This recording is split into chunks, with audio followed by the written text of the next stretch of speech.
الحمدللہ من الشیطان الرجیم بسم اللہ الرحمن الرحیم 10th کلاس آپ کا اردو کا پیریڈ جو ہے وہ اس کا آغاز ہوا چاہتا ہے. کل جو سبق ہم پڑھ رہے تھے اقبال کا صبر وطنیت اور ڈاکٹر عبدالوہید قریشی اس کے مصنف ہیں اور احساسیات اقبال سے یہ دیا گیا ہے احساس کی جمع احساسیات احساس کا مطلب جڑ یا بنیاد. تو آج سبق ختم ہو گیا ہے اس کے اہم نکات پہ میں بات کروں گا کون سے اہمیت کے عمل پوائنٹس ہیں جن پر مصنف نے بات کی ہے. پہلا نقطہ جو ہے وہ ہے پاکستان کا مطالبہ اور جدوجہد. پاکستان کا مطالبہ اور جدوجہد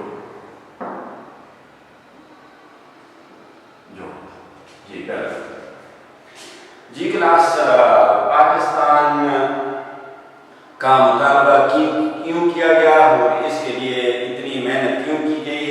ڈاکٹر شاہد امید جو اینکر پرسن ہے وہ کہتا ہے کہ ہم نے 5 لاکھ لوگوں کی قربانیاں دے کر اس ملک کو حاصل کیا.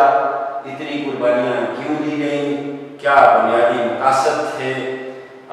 دراصل مسلمانوں کو ایک تجربہ گاہ چاہیے تھی. تجربہ گاہ جس طرح تجربے کرنے کے لیے ایک لیبارٹری ہوتی ہے, کام کرنے کے لیے ایک لیبارٹری ہوتی ہے سائنس میں, اور اس میں جا کر کسی چیز کو ثابت کیا جاتا ہے عملی طور پر. اس طرح پاکستان ایک حدود چاہیے تھی, ایک جغرافیہ چاہیے تھا جو اسلام کی تجربہ گاہ ہو اور مثالی مملکت ہو, مثالی ملک یا سلطنت یا مملکت. تو تجربہ کا کیا ہے کہ ہندوستان کے اندر ہندوؤں کی موجودگی میں اور سکھوں کی موجودگی میں ان کے رسم و رواج ہمارے رسم و رواج میں فرق, ان کے مذہب میں ہمارے مذہب میں فرق. گائے ہمارے لیے حلال ہے جبکہ وہ اسے گائے ماتا کہا جاتا ہے, کہتے ہیں وہ گائے کو ماں سمجھتے ہیں. گائے کو جب ذبح کیا جاتا ہے تو اس پر لڑائیاں چھڑ جاتی ہیں. اس کے علاوہ جو ہے بہت سارے ہمارے ثقافتی مذہبی اور رسم و روایت ہیں مسلمانوں کے جن کے ساتھ ہمارا گزارا بہت زیادہ مشکل تھا, اور ایسا خطرہ پیدا ہو گیا تھا کہ کہیں ایسا نہ ہو کہ مسلمان اپنے دین سے پھر نہ جائیں.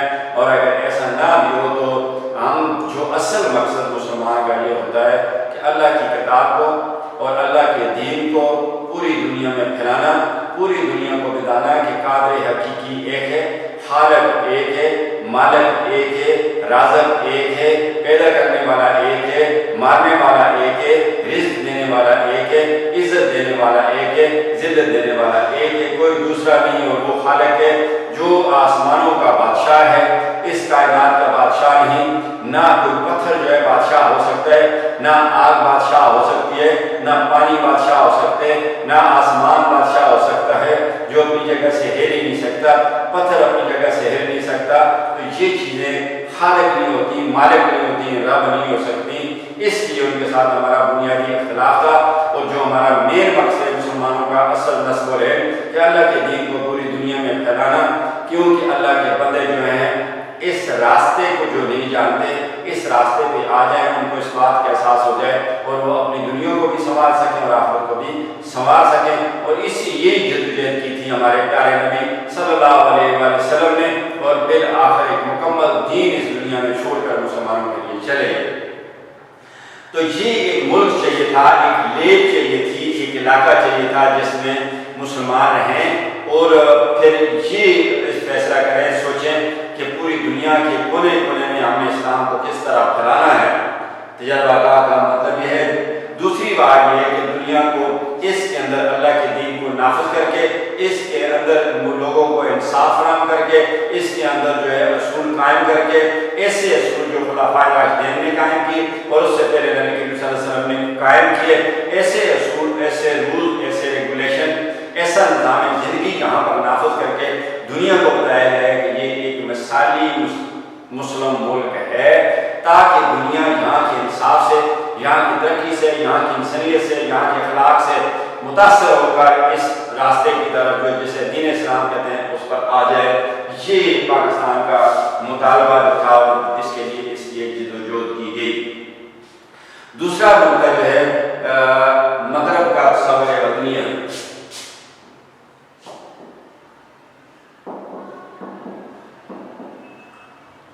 تصور وطنیت اور اس کے نقصانات۔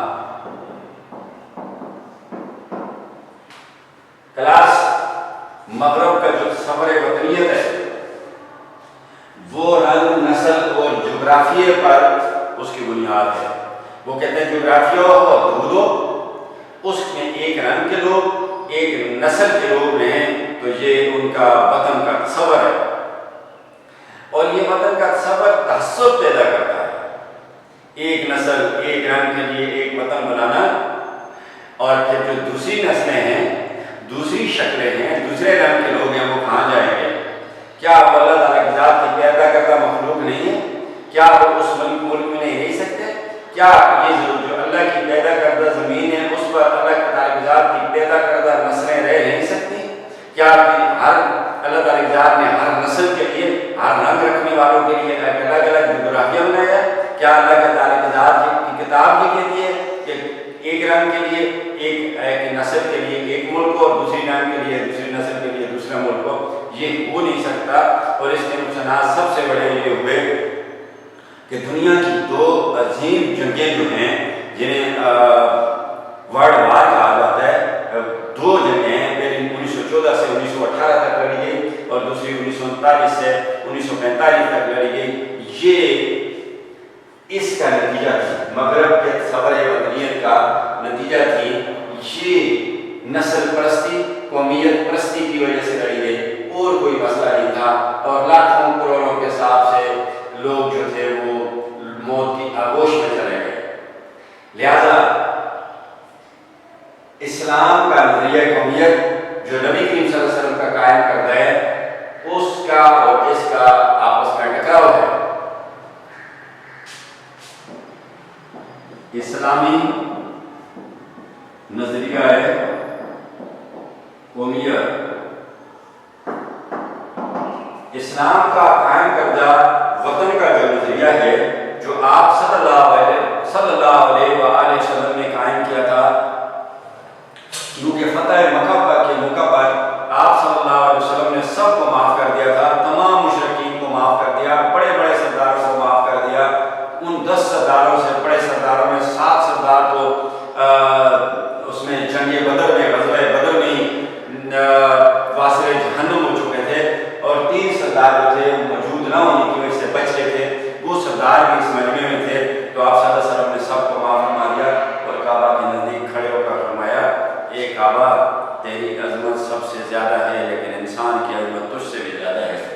لہذا یہ نظریہ انسانیت کی بات کرتا ہے، یہ رنگ کی بات نہیں کرتا، یہ نسل کی بات نہیں کرتا، اور یہ نبی کریم صلی اللہ علیہ وسلم کا قائم کردہ نظریہ کہتا ہے کہ کسی بھی ملک میں، کسی بھی وطن میں ہر رنگ، ہر نسل کے لوگ رہ سکتے ہیں۔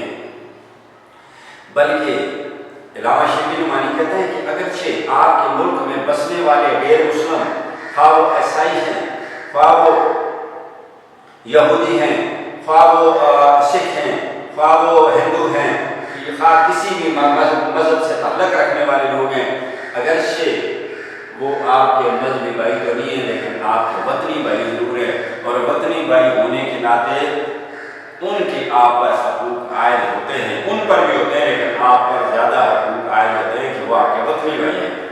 لہذا اس نظریے کے مطابق کسی وطن میں، کسی دیش میں جو ہے وہ ہر رنگ کے لوگ، ہر نسل کے لوگ رہ سکتے ہیں، وہ اس ملک کے باشندے ہوتے ہیں۔ اور اسلام جو ہے درس دیتا ہے مسلمانوں کو کس چیز کا، کہ آپ ان کے حقوق کا بھی دفاع کریں گے، ان کے ساتھ ہونے والے ظلم کے خلاف جو ہے آپ ڈٹ جائیں گے، شیشہ پلائی دیوار بن جائیں گے، کیونکہ ان کے حقوق آپ کے ذمہ ہیں اور ان کو پورا کرنا آپ کی ذمہ داری ہے۔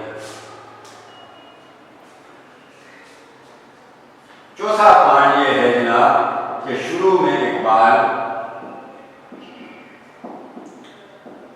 مغرب کے صبر وطنیت کے قائل تھے۔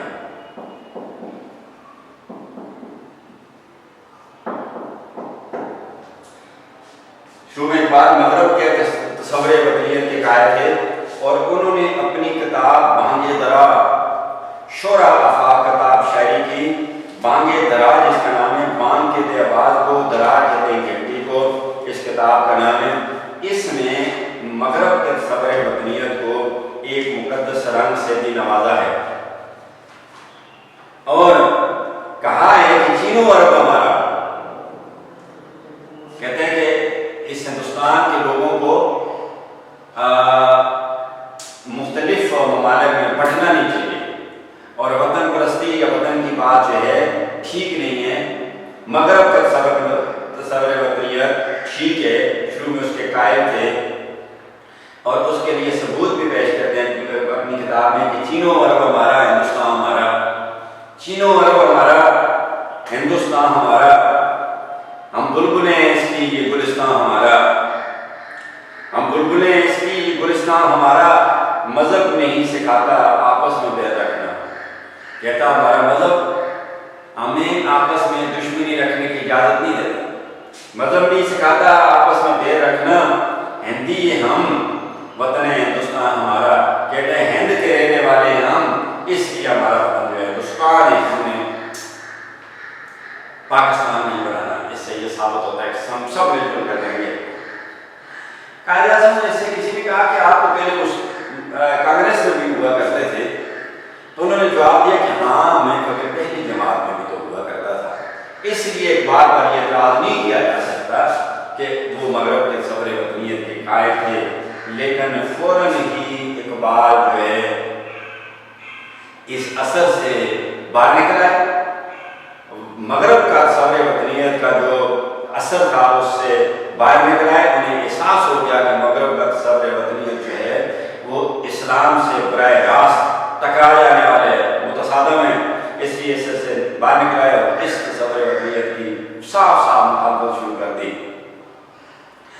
اور پھر مطالعہ کیا ہے، اسٹڈی کی، اور جب اسٹڈی کر کے اس نتیجے پر پہنچے کہ پاکستان ہندوستان کے مسلمانوں کی ضرورت ہے، تو پھر قائد اعظم کے نام انہوں نے خطوط میں لکھا ان کو کہ قائد اعظم اب سیاسی پلیٹ فارم سے اب جلسوں کے اندر، میٹنگ کے اندر، اسمبلی کے اندر جہاں بھی موقع ملتا ہے پاکستان کا کھلا مطالبہ شروع کر دیا جائے، کیونکہ پاکستان جو ہے ہندوستان کے مسلمانوں کی بقا ہے، پاکستان ہندوستان کے مسلمانوں کے سر پر شیلٹر ہے، پاکستان ہندوستان کے مسلمانوں کے چھت اوپر آسمان کی مانند ایک چھت ہے، اس لیے ہمیں اس کے لیے کھلا جد و جہد کرنی چاہیے۔ اگلا پوائنٹ جو ہے جناب، اب اسلامی نظریہ قومیت کے قائل ہو گئے اقبال۔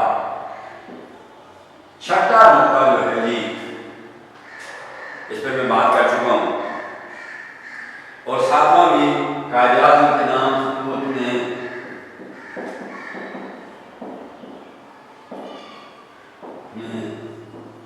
پاکستان کے اصول کی بات، پاکستان حاصل کرنے کے لیے کھلا کوشش شروع کر دیں جی۔ چوتھا پانچواں اور ساتواں نقطہ،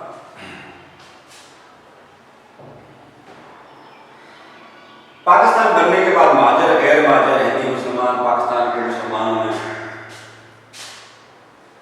پاکستان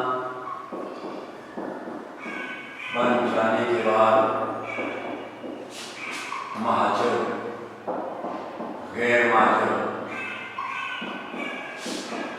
ہندوستان کے مسلمان اور پاکستان کے مسلمان، کیا ابھی فرق ٹھہرا؟ پاکستان بن جانے کے بعد کچھ فرق سامنے آئے کہ یہ مہاجر ہندوستان سے ہجرت کر کے یہاں آئے اور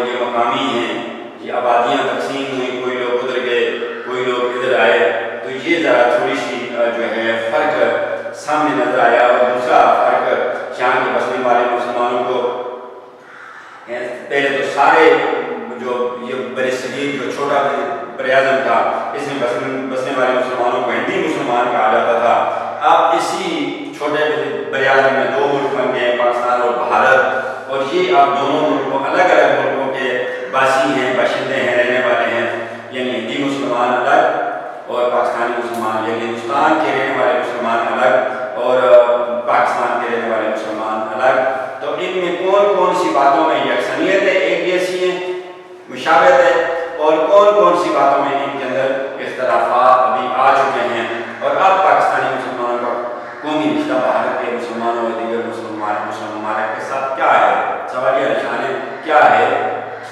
وہ ہندوستان کے مسلمان ہیں, یہ پاکستان کے مسلمان ہیں. وہ ہندوستان کے لیے جدوجہد کریں گے, یہ پاکستان کے لیے جدوجہد کریں گے. وہ ان کا ملک ہے, یہ ان کا ملک ہے, ہیں دونوں مسلمان ہیں. اس سے ہٹ کر بات جو ہے ان کا بھی ذمہ داری آتی ہے, ان پر عائد ہوتی ہے کہ اپنے دین کی ترویج کے لیے کام کرنا, اور ان پر بھی ذمہ داری بہت زیادہ عائد ہوتی ہے کہ اللہ تعالیٰ کی ذات سے ملک مانگا تھا کہ لوگ اسلام کی طرف تجربہ لگاؤ, ہم اس کو ایک اسلامی ملک دنیا دیکھے کہ اسلامی ملک کیسا ہوتا ہے, اس طرح کا ملک بنائیں گے.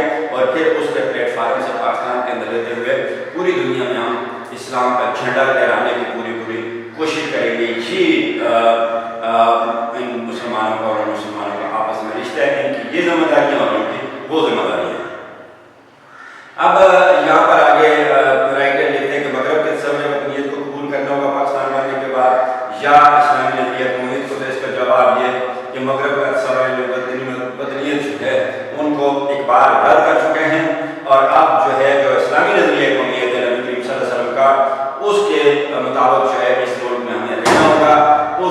آپ صلی اللہ علیہ وسلم کا نظام اس ملک میں, خلفائے راشدین کا نظام اس ملک میں نافذ کرنا ہوگا. وہ ہماری مجبوری ہے کیونکہ یہ ایک اسلامی ملک ہے اور لا الہ الا اللہ کی بنیاد پر حاصل کیا گیا ہے. لہٰذا یہ ہماری ذمہ داریاں آتی ہے اور ان ذمہ داریوں کو ہم نے پورا کرنا ہوگا. اگلی بات جو آتی ہے جناب علی, زبانوں کی بات آتی ہے.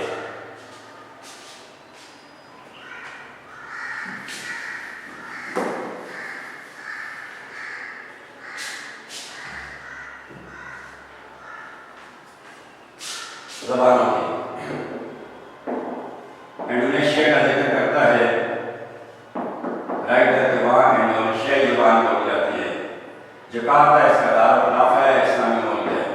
ایران کی بات کرتا ہے, وہاں فارسی زبان بولی جاتی ہے. تہران اس کا دارالخلافہ ہے. اس کے علاوہ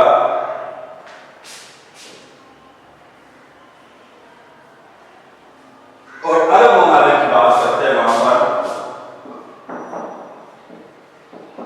عربی زبان بولی جاتی ہے. لیکن زبان کا کوئی مسئلہ نہیں ہے, زبان کی جگہوں کی رائٹر اس نقطے میں بات کرتا ہے کہ زبانوں کے اندر کسی قسم کا کوئی جھگڑا نہیں ہوتا. مسلمانوں کی جو ثقافتی زبان تھی وہ تھی فارسی, لیکن بات اصل زبانوں کی نہیں ہوتی, بات ہوتی ہے مقصد کی, مدعا کی. کیونکہ زبانیں صرف اظہار کے لیے ہوتی ہیں. یعنی جس طرح میں اپنی زبان کے ذریعے اپنی لیکچر کو آپ پر اشکارا کر رہا ہوں, آپ کو بتا رہا ہوں, آپ کو پڑھا رہا ہوں, یہ صرف اور صرف اس لیے ہے. یہ لڑائی جھگڑے کی بات نہیں ہے کہ مجھے ہندکوں میں پڑھایا جانا چاہیے, مجھے اردو میں پڑھایا جانا چاہیے, مجھے انگلش میں پڑھایا جانا چاہیے, یا انگلش اچھی زبان ہے, یا اردو اچھی زبان ہے, یا فارسی اچھی زبان ہے.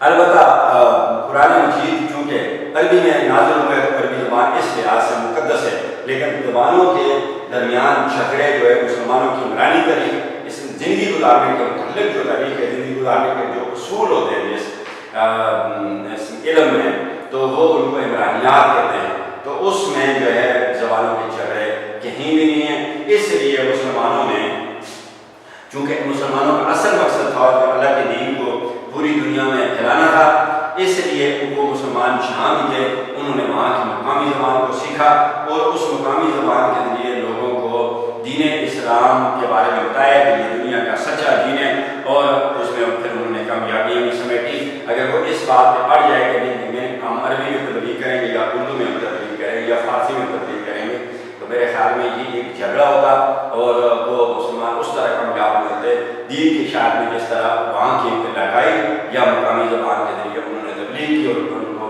کامیابی ملی. اب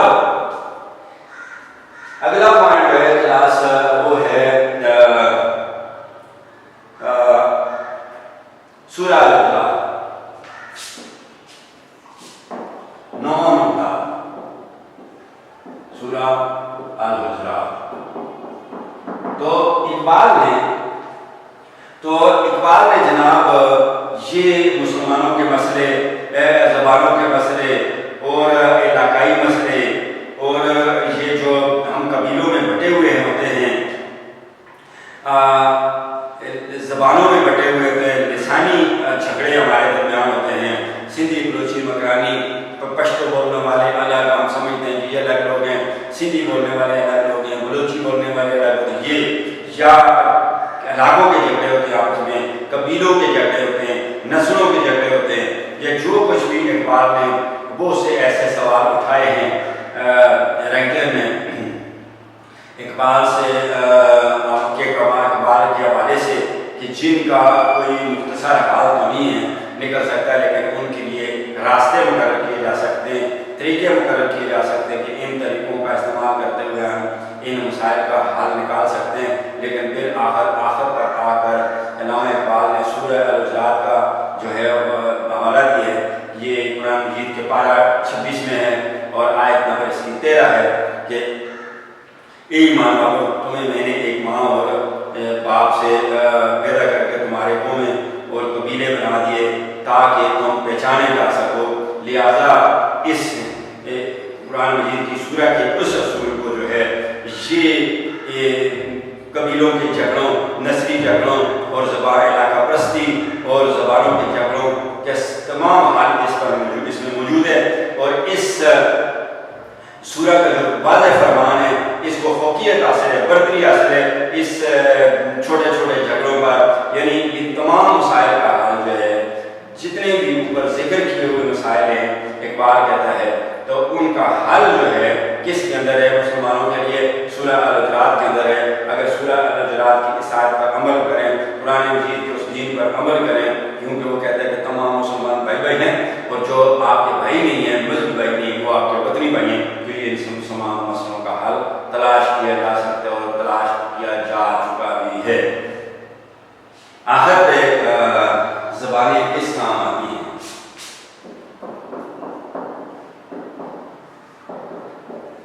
کس کام آتی ہیں؟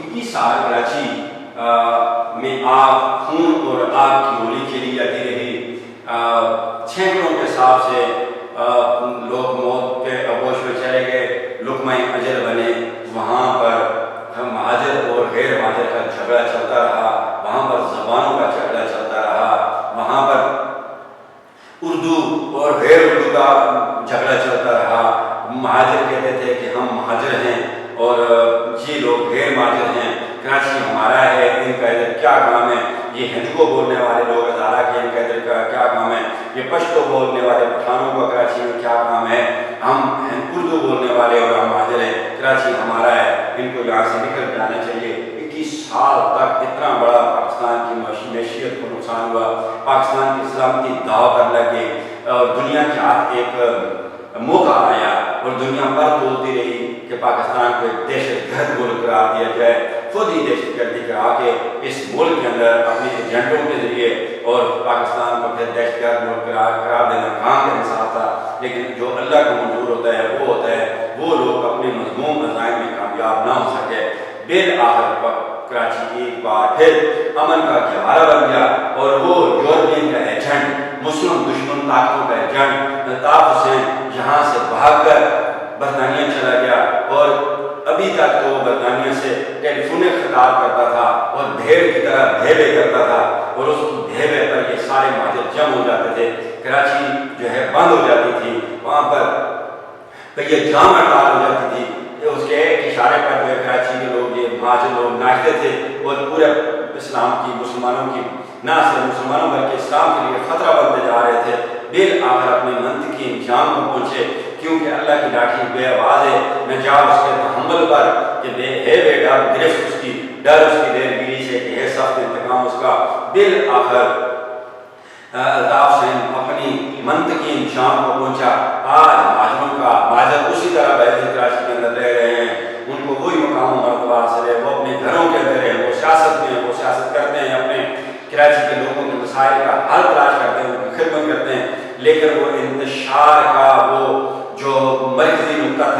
وہ انتشار کا جو ہتھیار تھا وہ یہاں سے جا چکا ہے. اب نہ وہ ٹیلی فون خطاب ہے، نہ اس کا پتہ ہے، نہ اسے کوئی جانتا ہے، اور نہ اس کا کراچی کے اندر جو ہے طاقت چلتی ہے. کیوں کہ طاقت حق نہیں ہوتی، حق طاقت ہوتی ہے. حق اس کا نہیں تھا. طاقت کے طور پر وہ اپنا حق لینا چاہتا تھا، حق اس کا تھا نہیں، اس لیے حق جیت گیا اور طاقت ہار گئی اور وہ اپنے منطقی انجام کو بھول گیا. تو کلاس بتانا آپ کو یہ ہے کہ یہ جو ہم پشتو اسپیکر ہیں تو یہ اچھی زبان ہے، یہ ہماری زبان ہے. اور پشتو بولنے والے ہمارے بھائی ہیں. ہم ہندو کو اسپیکر ہیں، ہند کو بولنے والے ہمارے بھائی ہیں. ہم سندھی زبان بولتے ہیں، سندھی ہمارے بھائی ہیں. ہم بلوچی زبان بولتے ہیں، بلوچی ہمارے بھائی ہیں. ہم سرائکی زبان بولتے ہیں، سرائکی ہمارے بھائی ہیں. تو یہ باتیں جو ہیں کسی طرح بھی عقلی باتیں نہیں ہوتی، اور یہ باتیں انتشار کرتی ہیں. ملک کی جو سلامتی ہے اس کے لیے خطرہ بنتی جاتی ہیں. اس طرح کی باتیں ہمیں ان دو باتیں میں آپ کو تین باتیں آپ کو کہوں کہ یہ زبانوں کی جھگڑے، ان پہ فخر کرنا، کسی کا پشتو پر، کسی کا ہندکو کا، کسی کی پنجابی پر، کسی کا بلوچی پر فخر کرنا. اس کے علاوہ قومیت پرستی، سندھی، بلوچی، مکانی، پٹھان اور آوان، عباسی اور اس طرح قوموں پر فخر کرنا، قبیلوں پر فخر کرنا، اسلام اس کی اجازت نہیں دیتا. اور سورہ الحجرات کا حکم یہی فرمان یہی کہتا ہے. اور اس کے علاوہ مسلک کے جھگڑوں میں پڑھنا، جیسے دیوبندی، بریلوی، حدیث، شیعہ، سنی، یہ وہ ان جھگڑوں میں پڑھنا یہ بہت بڑا نقصان دہ ہمارے لیے، مسلمانوں کے لیے. اور مسلمانوں کے ساتھ پارا پارا کرنے کی ایک منظم سازش ہے. اور ہم جو بھی ان کے اشاروں پر ناچتے ہوئے پاکستان کی سلامتی کے لیے خطرہ بنتے ہیں، ان چیزوں کو چھوڑ دینا چاہیے. اللہ کا بندہ بن کر رہنا چاہیے، کیونکہ تمام مسلمان جو ہیں آپس میں بھائی بھائی ہیں. قبر میں یہ سوال نہیں ہوگا کہ تم پشتو زبان بولتے تھے، قبر میں یہ سوال نہیں ہوگا کہ تم پٹھان تھے، قبر میں یہ سوال نہیں ہوگا کہ تم عوام تھے، قبر میں یہ سوال نہیں ہوگا کہ تم سواتی تھے، تم تنوری تھے، تم سندھی تھے، بلوچی تھے، مکانی تھے، پٹھان تھے، یہ تھے، وہ تھے. یہ سوال نہیں ہوگا. اور قبر میں یہ سوال بھی نہیں ہوگا کہ تم جو تھے وہ بریلوی تھے، دیوبندی تھے، شیعہ تھے، سنی تھے. یہ سوال نہیں ہوگا. ہمیں اس سے علاج ہوتا ہے اللہ تعالیٰ کی ذات کے دین کو پوری دنیا میں پھیلانا ہوگا. اور اس کے علاوہ اس اللہ تعالیٰ کی ذات کے احکامات پر پابندی کر کے نماز اور روزے کی پابندی ہمیں خود بھی، اپنے والدین کو بھی، والدین کو چاہیے اپنی اولاد کو بھی، اور اگر ہماری اولادیں تو ہمیں اپنی اولاد کو بھی، اپنے ہمسایوں کو بھی، اپنے رشتہ داروں کو بھی اس طرف لانا ہوگا. اور یہی پاکستان کی کامیابی کی ضمانت ہے. اس کے ساتھ ساتھ آج کا لیکچر اپنے اختتام کو پہنچا.